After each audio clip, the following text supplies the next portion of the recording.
Hey, Husker fans, Evan Bland, Tom Shatel here with Tom Shatel's Press Pass and the Omaha World-Herald.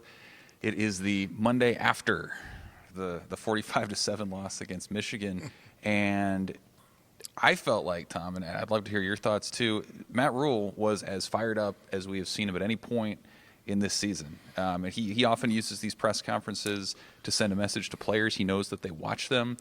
He had a fire that maybe we haven't seen in a while.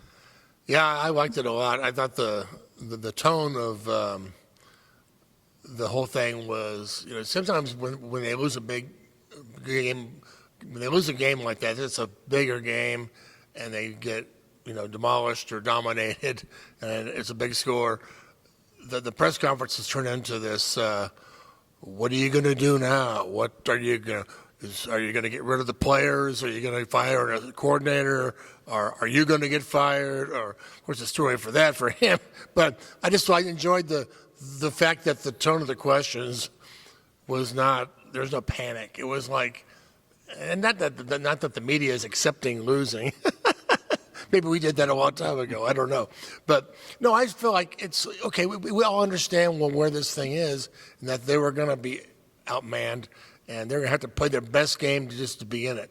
And so I appreciated that, first of all. But second of all, yeah, you're right. He was fired up, and I feel like he gave us another glimpse into what he's doing. If you pay attention to all the quotes, go back and listen to it, he told us, okay, these guys are too hesitant. They're not attacking.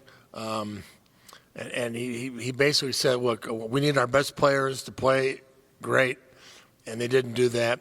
And I thought he walked a fine line between throwing them under the bus, and a couple times he actually said, I'm not throwing them under the bus. But it's okay for a coach to call out his team, that way. You don't want to really admonish players individually. You don't want to call them out that way. But it's okay to say, we got to play better, and of course we got to coach better. So yeah, I just really thought that it was a good window into Then they practiced Sunday, with pads. The day after a game they practiced. Now it's a short week, but other coaches wouldn't have done that. And I just think if you're paying attention to everything you're doing, this is what he's trying to do, and he's trying to build confidence in them and try to get them to, as I wrote Sunday, learn how to hate losing. And I think he senses the opportunity, too, Tom, where you have Illinois, which has really struggled after getting, again, blown out by Purdue last weekend. Then you have the bye week, then a very manageable second half with Northwestern, Purdue. You can go on down the line. This feels, and he cited last year's team that actually got stronger as the year went on after the coaching change. This feels like this is that time when if you're going to light a fire, the schedule sort of lines up for it to be now, don't you think? Yeah, I agree. And I'm really anxious to see. They have the bye week, which I think is absolutely perfect. It's right in the middle of the season. It's after 6 games, with 6 games left to go. It's fair to mention that. The other games look winnable, but that's what the other teams are saying about Nebraska too. I guarantee you, Purdue and Northwestern are going, we can go to Lincoln and win. That's a game we can win, Coach. And the other teams are saying the same thing. I feel like we're going to see some stuff in the second half. Maybe guys who haven't played yet are going to play. Maybe I don't know who, but maybe the Colemans, the young guys who maybe still get to play 4 games before they burn the red shirt are going to get to play. They're trying to win games, but I really feel like the second half of the season is going to be an audition for next season for a lot of Huskers, and not necessarily assistant coaches. I think he believes in these guys, but he's got to try to figure. These are all games that they're going to need to win to go to bowl games this year, next year, the year after that. You're not going to have the roster ready to beat Michigan just yet. But these other teams, he's going to try to figure out who can play in the Big Ten and who can't. And I think that includes Harburg and Sims. So, I'm not trying to talk transfer portal yet, but I just think this is the second half of this thing sets up as who can play in the Big Ten.